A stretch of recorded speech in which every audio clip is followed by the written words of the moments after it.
Good afternoon, everybody. It's quite good to be back and to be, as always, among friends. And as always, good to be here thanks to WBA. Thank you for having me again, another year here. We are here, well, my name is Amaya Arias Garcia. I work for Nortegas.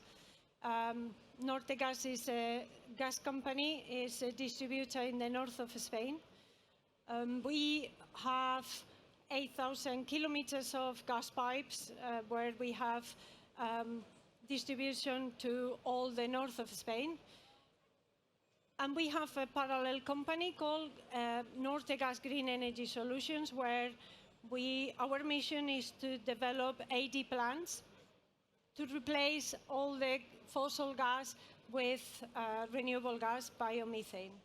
My previous life was always AD, so I'm quite passionate about AD and everything that has to bring to the circular economy and to the communities that AD is developed within. With WBA, I've always, and previously Abda, I live in Spain now, but previous to that, I was in the UK for 20-something years. So part of me is British, despite my accent. And I've always worked with WBA in the working group. So I'm here to introduce the panel, introduce the panelists, and to tell you a bit about the R&D working group, which I'm part of the Policy, Innovation and Technical Committee, and also collaborate with the Education, R&D and Women in Biogas group. So the panel is about biogas and regenerative systems. Looking at regenerative systems, one can easily or quickly see that in agriculture is an alternative approach to food and farming systems, and it has the ability to rehabilitate our soils. This goes quite hand in hand with the work that we are doing in the Research and Development Group, which we are about to embark on a way of exploring more uses of digestate and the challenges that are faced around the world. I always find that all these topics have a lot of synergies with AD, because as in AD, it's important to understand the context and the integration within the activity. And of course, in regenerative agriculture, one needs to replace chemicals with organic fertilizers. So what does that mean? In organic fertilizers, one feeds the soil. With synthetic fertilizers, we are feeding the plant. And that has a lot of implications.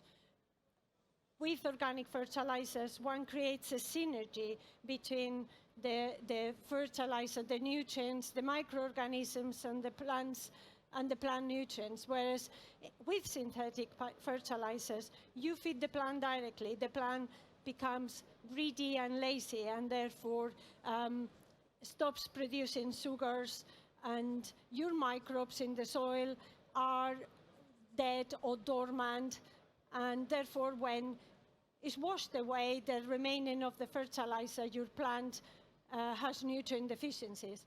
I'm not expert on soil. I've worked with digestate for many, many years at many levels, and I've seen firsthand the benefits of applying digestate, so I've always tried to understand it. Of course, there is also the fact that 1 ton of fertilizer produces a lot of CO2. And where is the solution? The solution is AD. I'm going to be quick, but you'll have all these slides later on. So if it's all that wonderful, why hasn't it been deployed? Well, at the late meeting of the all national associations, we asked, what are the challenges in your part of the world? And as you can see, digestate management was one of the challenges. In preparing this session, I have spoken to most of the continents, and I have spoken to contacts from my life in AD all around the world. And pretty much all the digestate produced around the world is applied to land. And I asked, what are the challenges? The challenges is lack of real data.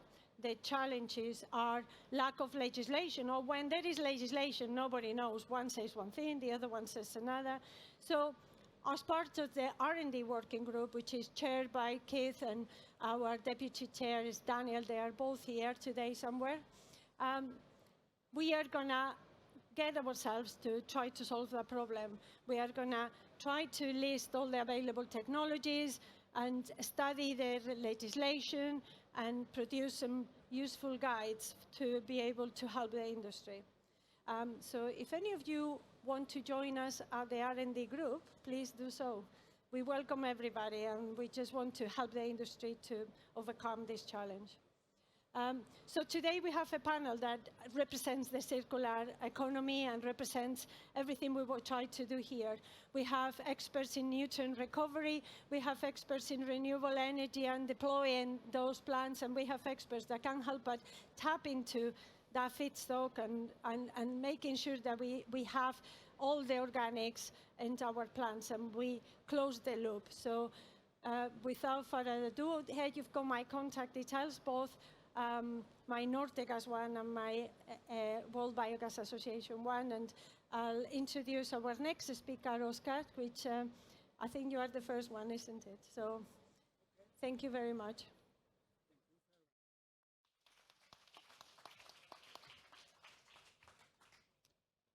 Thank you very much for this introduction. I will tell you something about the next step after producing biogas, biomethane. What are we going to do with the digestate itself in order to close the loop regarding nutrients in the circular economy? Because we have to. If you look at the main European strategies, the transition, then the Green Deal is one of the most important ones. Take into account the Climate Pact, the Farm to Fork strategy, trying to close the circle, going from linear economy to a circular economy. And if you look at the food chain, it all focuses on, within the Farm to Fork strategy, on nutrients. How are we going to deal with our nutrients? Direct impact, circular bio-based economy, focusing on nutrient recovery and recycling, and reduce the losses to our environment, to the air, to the groundwater, to the surface water, and furthermore to develop a more organic farming agriculture in 2030. So there is some big issue about it. If you look at the current nutrient use efficiency, then you can see that at this moment only 20% of the nitrogen and 30% of the phosphorus is used efficient. The rest is lost to the environment or accumulated in the soil or losses out to groundwater and surface water. So there is a big step to make, and our nutrient use efficiency has to increase up to 50 to 70%. If you look at our mineral fertilizer production in the EU, then phosphorus is coming from the mines, and we have 71 billion tons of phosphorus, while the mining is 0.22 per year. So we only have for 200, 300 years of phosphate. Then it is over. Then it is completely distributed over the world and not more in, as phosphate rock. If you look at the nitrogen, it's produced by high amounts of natural gas in order to produce the Haber-Bosch nitrogen fertilizer. And also that has to be reduced in the future. We did already in the past recycling of the nutrients from manure or other types of waste. The biogas production in the first place, and then the digestate is separated in a solid liquid fraction, dried and composted and things like that. But what's coming up are new technologies in order to get out the nitrogen, phosphorus, potassium from the waste and recycle it again. Two big projects of the last couple of years focusing on large-scale eco-innovations to advance circular economy and mineral recovery from organic waste at biogas plants. If you look at the center, there's the biogas plant. A lot of feedstock is coming from the manure, is coming from the sludge from the wastewater treatment plants, from the household, is used in the biogas plant. And what's now built is a nutrient recovery installations after that in order to separate the amount of digestate into organic material, phosphate-rich material, nitrogen-rich material, and potassium-rich material.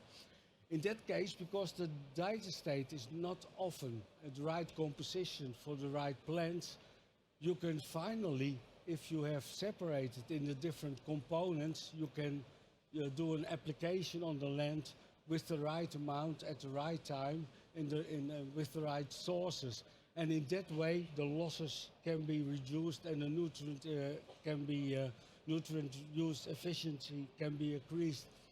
And I will showcase 5 big biogas plants from all over Europe who is dealing with pig, poultry, dairy manure, sewage sludge, energy crop, and agro-industrial residues as input, as feedstock, and build new technologies after that in order to do the stripping of nitrogen, phosphate, potassium, and make different type of end products out of it.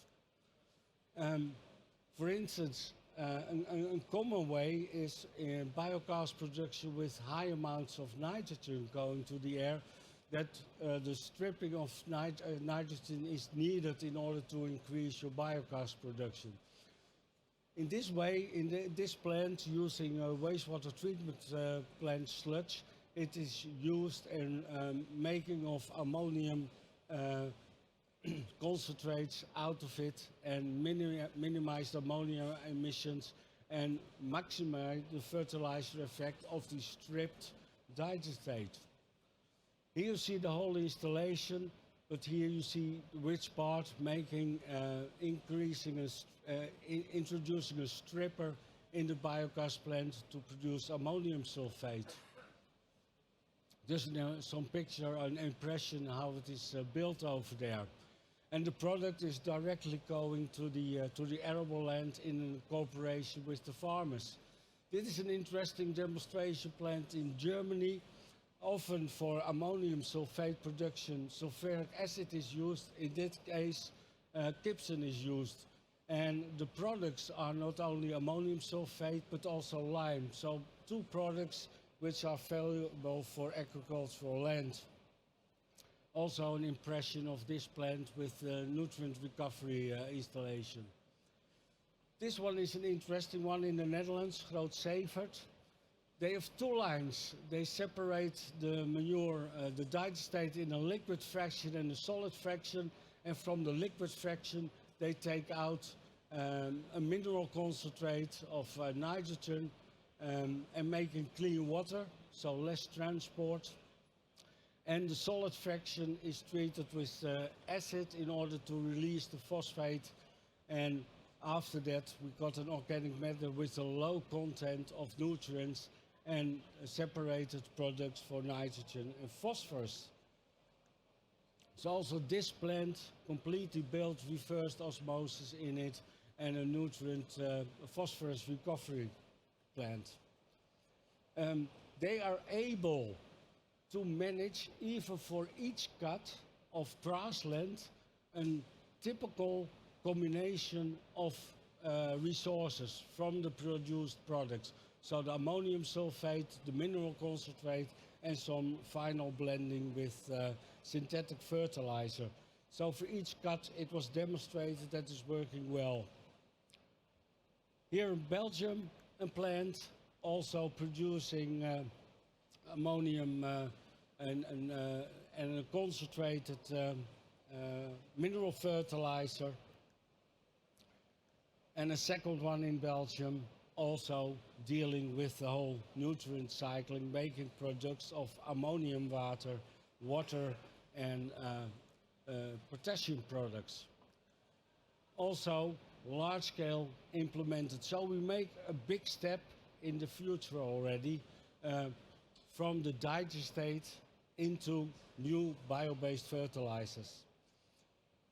What's the business case here? For instance, for the German plant, the final balance at the end, at the bottom, is still positive. If you look at the different aspects, then what we see overall is that the production of the products, the biofertilizer, and the storage of the products and the handling of the products is always negative.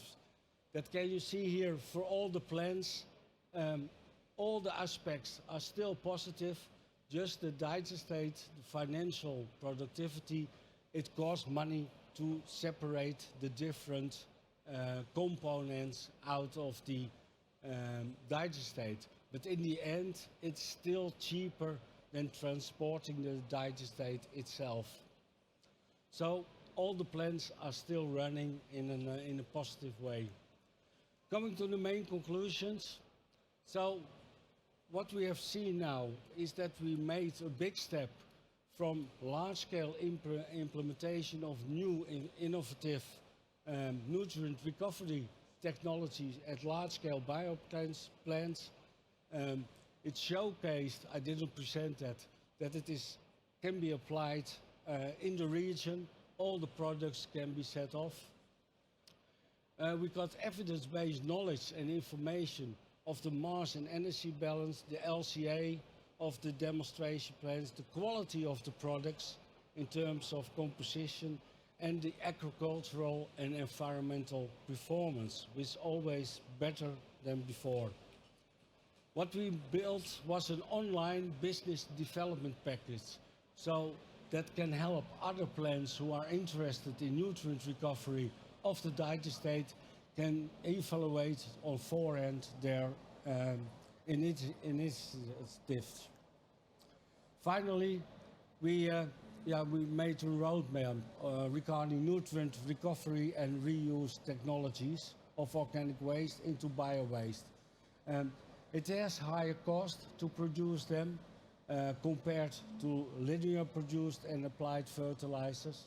However, all demonstration plants have a positive greenhouse gas emission balance, and therefore we think that the emission savings should be paid in order to boost the circular economy of the use of digestate.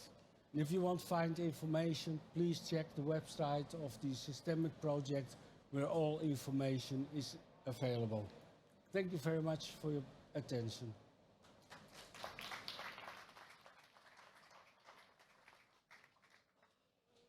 Thank you. So, thank you. Thank you very much. We will have some questions at the end for all the speakers. Our next speaker is Laurence from Cycle Zero, and you probably want this for your presentation. Thank you very much. Thank you very much, Amaya.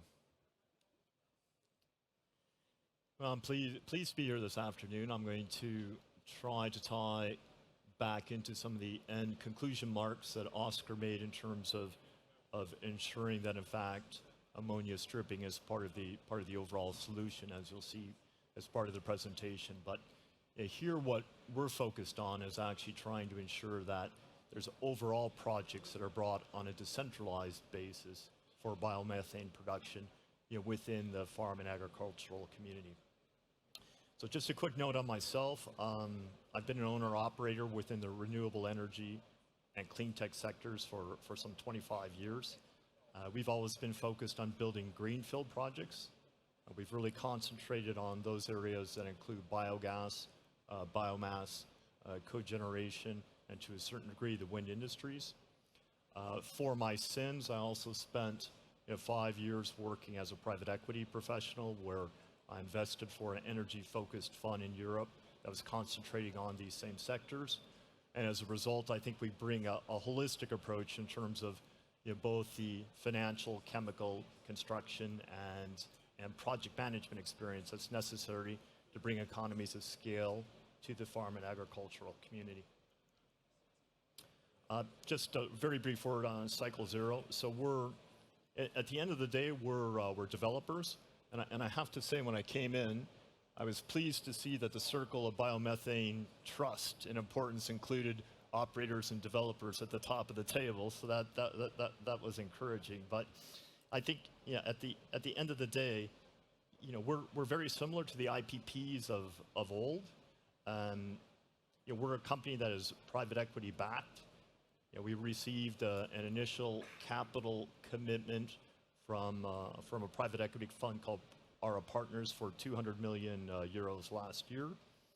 And we're really focusing on building greenfield projects, doing so with 100% equity, and moving as quickly as possible using our own kit and technology that's being built and developed by our Spanish subsidiary called FNX.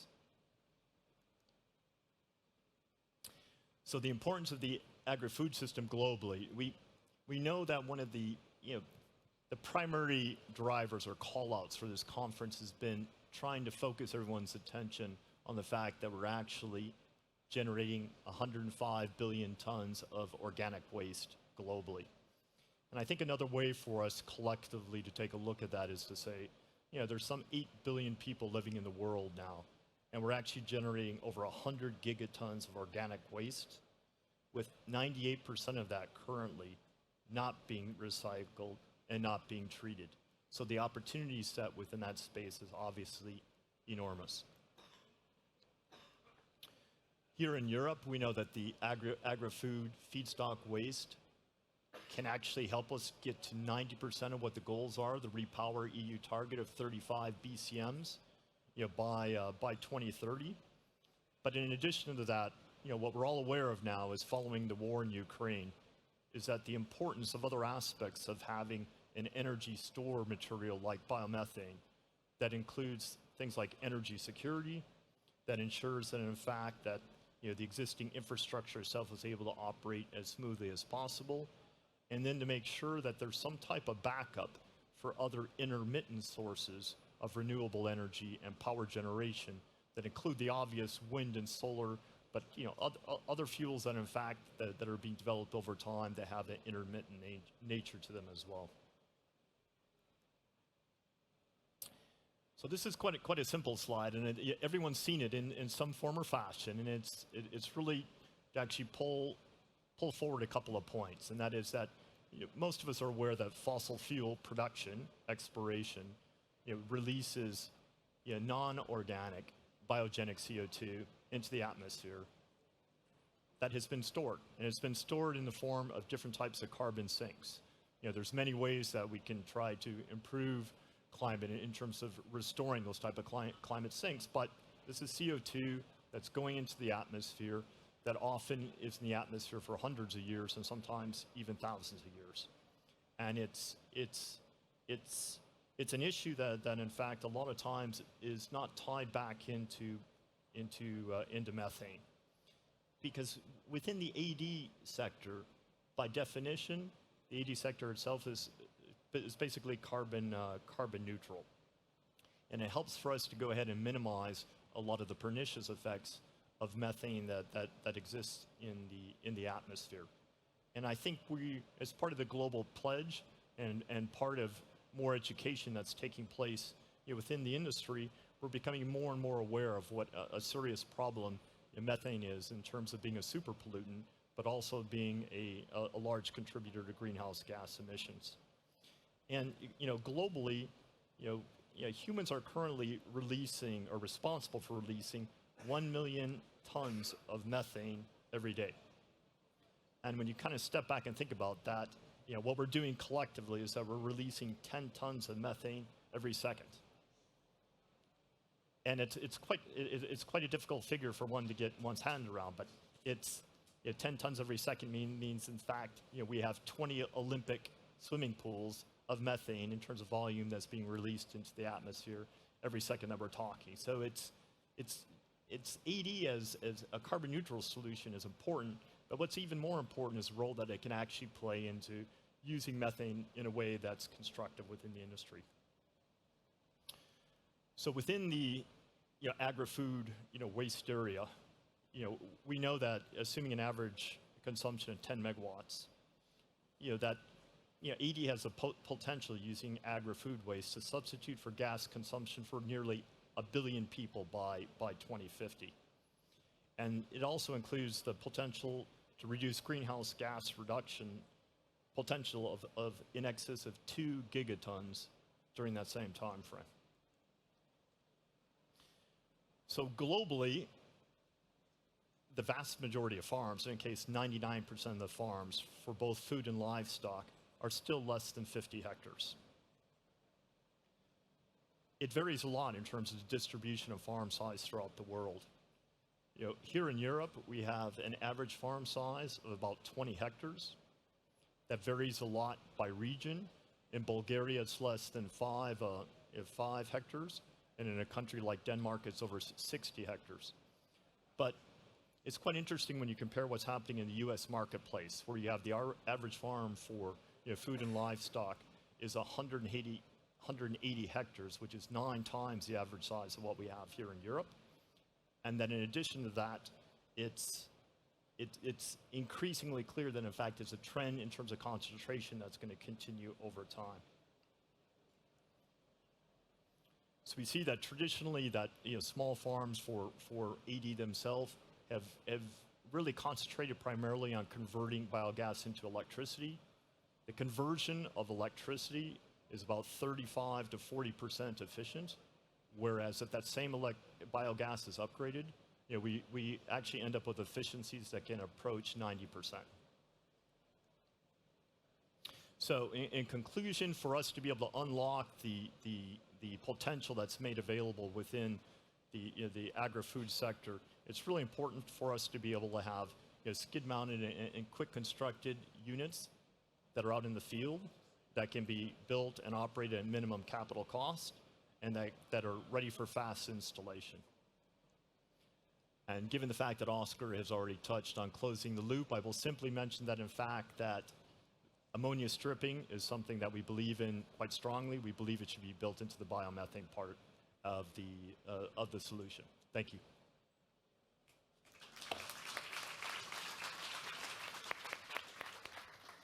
And I'll pass the baton to Erik. Thank you, Laurence. Thank you.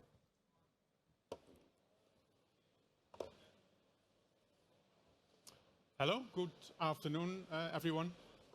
I will tell a small story about bioplastics. I was given 7 to 8 minutes, which is rather short. And although I bribed the moderator, I will still try to finish in that time. Life of bioplastics starts with feedstocks and ends with the end of life. I will talk a lot about the end of life today, but hopefully it will not be too much of a sad story. We all know that food waste is an excellent source of biogas. The good thing for us at Biotec is that you need something to transport the food waste to a digester. And what we produce is bioplastics that can be converted in bags like this. Only one slide on Biotec. Won't bore you with too much details there. So what Biotec does is we buy biopolymers on the market, combine that with additives, fillers, and a lot of knowledge to make biopolymer compounds that we are selling to our customers. All our products are biodegradable, compostable, most are bio-based. I'm doing that together with around 100 colleagues. We can produce up to 60 kilotons per year. We have been doing that since '92, and we are based in Germany. So back to the life cycle of plastics and bioplastics. And the trick is how to make that circular. And let's start with the feedstocks. A little bit of an explanation of what a bioplastic actually is, because that's a little bit confusing to some of us. In terms of bioplastics, you can talk about the beginning of life, so what kind of feedstock is used to make a bioplastic, and you talk about the end of life. Is that bioplastic biodegradable or not? So you can have bio-based and biodegradable bioplastics. For example, polylactic acid, one of the biggest ones, PHA, PBS, and of course starch and cellulose. Then you can also use crude oil-based chemicals to make biodegradable plastics, for example, PBAT or polycaprolactone. And there are some mixtures where part of the monomers are renewable. There's also bio-based, non-degradable materials like bio-PE, bio-PP. Interesting if you're interested in bio-based resources. I think for us here in the biogas group, not that interesting. So I talk about the biodegradable polymers only. Bioplastics, although being biodegradable, is not a solution for pollution. It should not allow littering. It should not make us throw our plastic in the ocean. The pollution of plastic in the environment is not a problem of the material. It's a behavioral problem. And again, bioplastics is not a solution. So how to make plastics and bioplastics circular? Of course, number one is reduce the use. Number two is recycle. You can reuse certain materials like glass, like PET bottles, like porcelain coffee cups, which for some applications and for some materials is an excellent solution.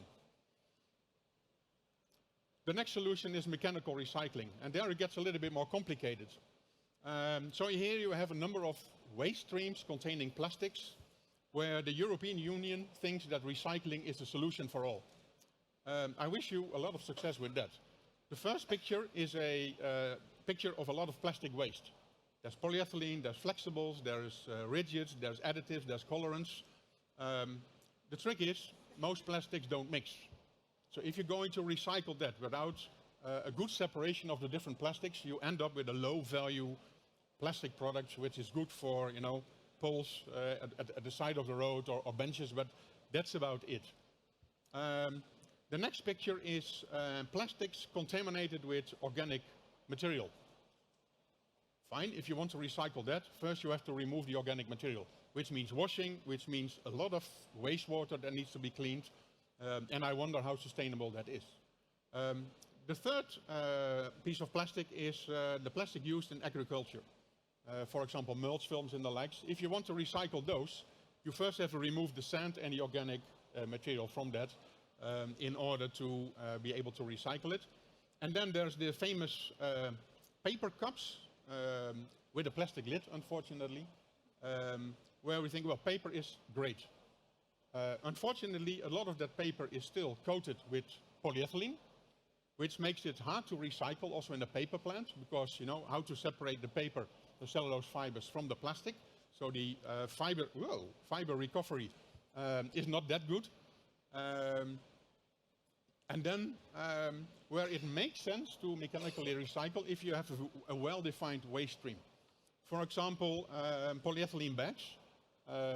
Those are more or less okay to recycle. It's done a lot because there's also a tax benefit if you include recycled material in your bags. So that is used a lot. Food contact is still an issue, so you have to make a coax material out of that where the outer layers are still virgin materials. But okay, we are getting there. And also a polymer like PET is pretty easy to separate from your waste stream because it's heavier than water. So it's more or less okay to recycle that in a mechanical way. The third one is chemical recycling or biological recycling. And of course, that's our hobby. You can either, the first picture there, top left, is industrial composting. The second is also industrial, but then outside. And the third one is home composting. And we develop materials that degrade in all of those conditions. It's depending on the legislation in a certain country on what is allowed and what it should be done. The two on the left bottom are anaerobic digestion. And the other one is about chemical recycling, where for some plastics, for example, for PET, polyethylene terephthalate, and PLA, they are able to chemically go back to the monomers, which is an excellent way to make it circular. The other way is biological recycling, where we say, hey, use composting or use anaerobic digestion to go back to your monomers. And in terms of a bioplastic, that's water, carbon dioxide, and biomass. The good thing about anaerobic digestion versus composting, of course, is that you produce energy. With composting, you produce compost, which is nice. You use it to improve the structure of the soil. But the most interesting thing, I think, is anaerobic digestion, because you also produce energy. Then it would be nice if this bag would also degrade under anaerobic conditions. Most of the bioplastics on the market do not. And if you look to the end of life of bioplastics, there's in fact 3 routes that you can go. The first one is you collect it. First you need to collect your organic waste, preferably in a biologically degradable bag and not in a polyethylene bag.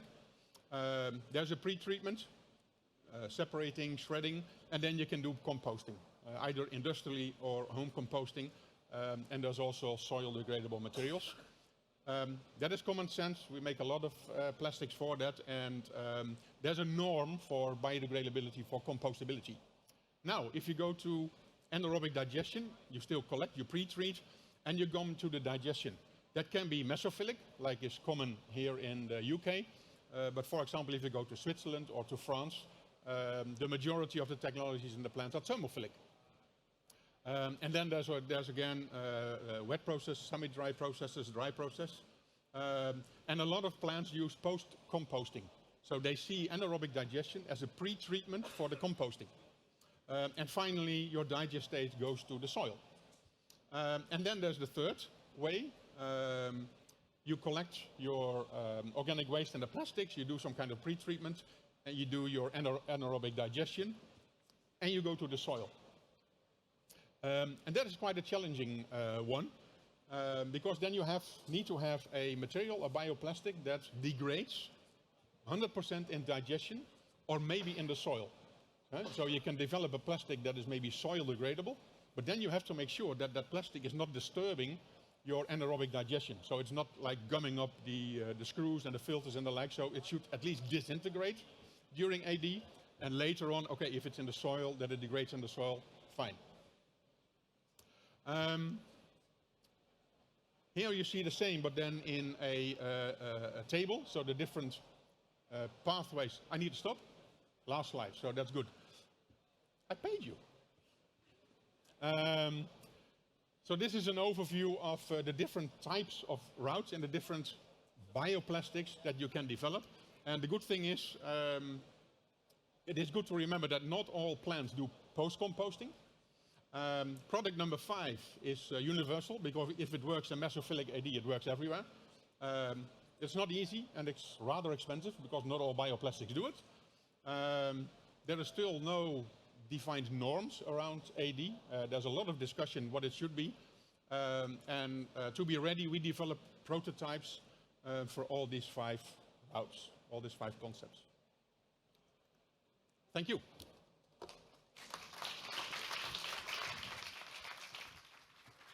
Okay, so as promised, that was circular economy. We had production of digestate, we had valorization and mitigation of some of the most challenges, which is plastics in digestate. So, or at least research into it. I'm not sure you concluded that we have a solution, or with AD not, but We have a prototype. we have a prototype.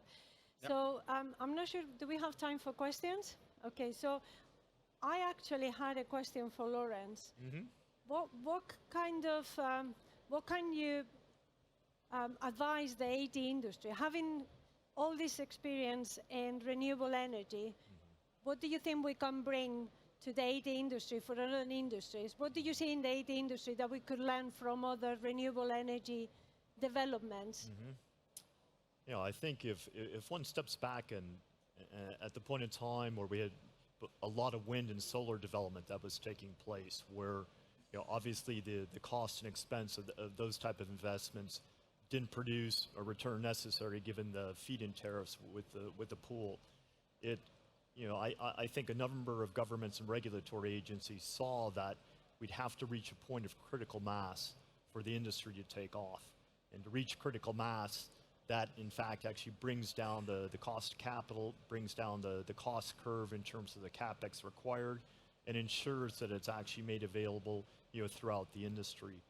I think what we have here is that we're at the launching point right now in terms of biogas and biomethane, in that cost curves are beginning to come down, but we're still not at the point that we have an adequate critical mass to help us to achieve an acceleration, an escape velocity, if you will, that will allow for investment. It's, for me, a real shorthand way of seeing where the industry is that if you're a developer, and I made a point of saying we had our developer cap on, and you're building a project and you're looking for financing, and you're in the biomethane or biogas sector, it's very difficult because there just isn't the feed-in tariffs, there's not the structural support, and we're not at that critical mass stage. But I definitely see that as being something that's coming. I think there's a group that are really pushing with good capital investments and good technology, and I'm quite optimistic about the future. Thank you.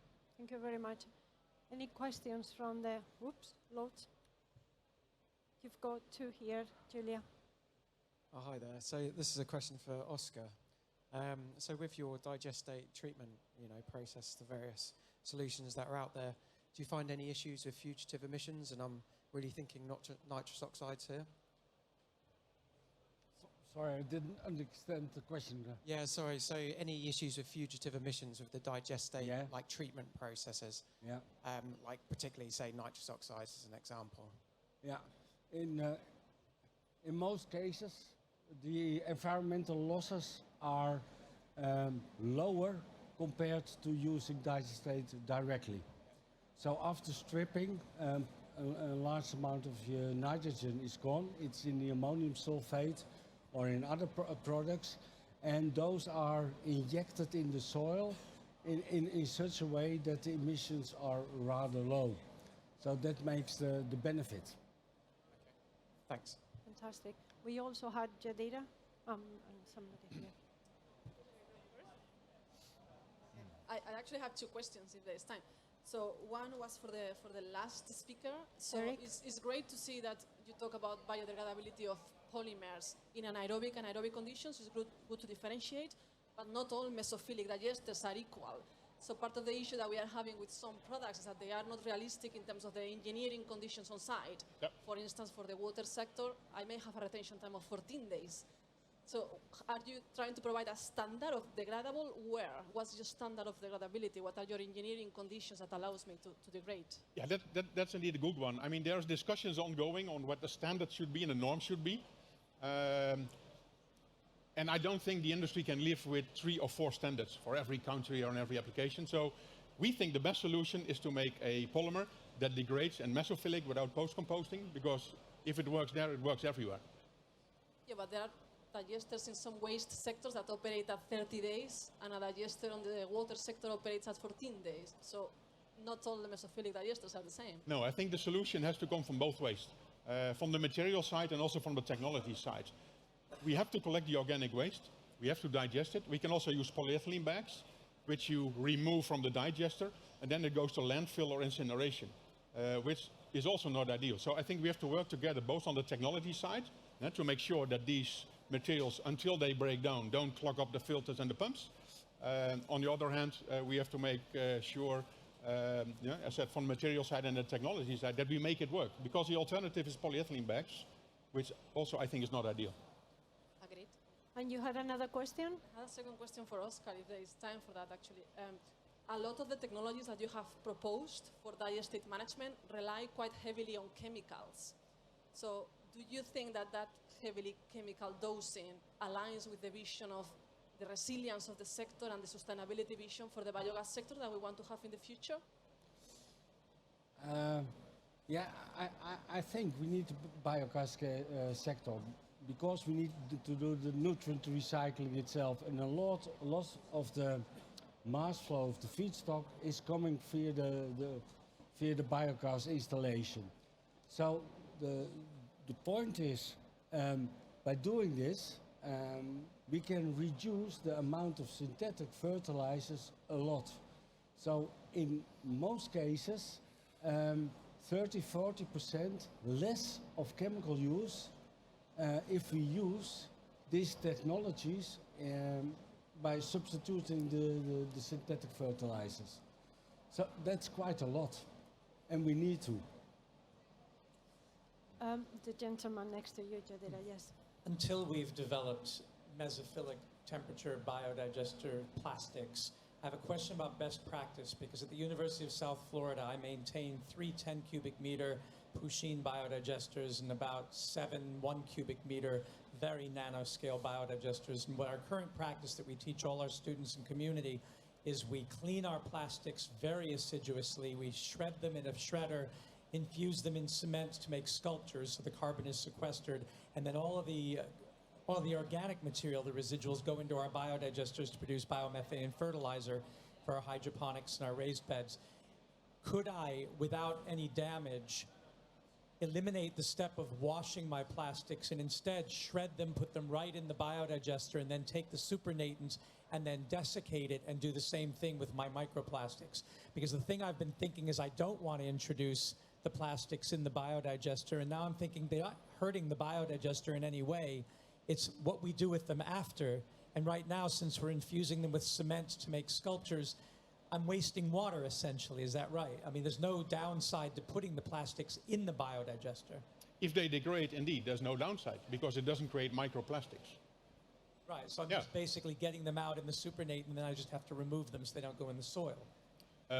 Yes, if you use non-degradable plastics, yes. Which is what we're using. So then the question would be, if you're doing chemical recycling of plastics, shouldn't it go through the digester first, come out, and then be broken down through pyrolysis, for example? Like, why not put all the plastics through the digester is my question, even if they're non-biodegradable? Well, You could do that. You might find all the problem. I have worked on operational plants in which the plastics create a floating layer on top of your digesters and then stops the gas from rising to the top. And you have pumps that rely on rotating machinery, and the plastics might wrapped around the rotating machinery. Yeah, with ours there's no pumping. These are very small digesters. Okay. So if you have floating layers, you might those floating layers might lead to foaming events. Your gas traps in the body of the digester, and when it finds a way out, it does it with such a pressure that you've got a foaming event. So in digestion, everything has a knock-on effect, and the ideal situation would be not to have those plastics, in my experience. Any other question? No? Well, then we might wrap up the session. Thank you very much, everybody, for attending, and you can come and ask other questions. Thank you very much.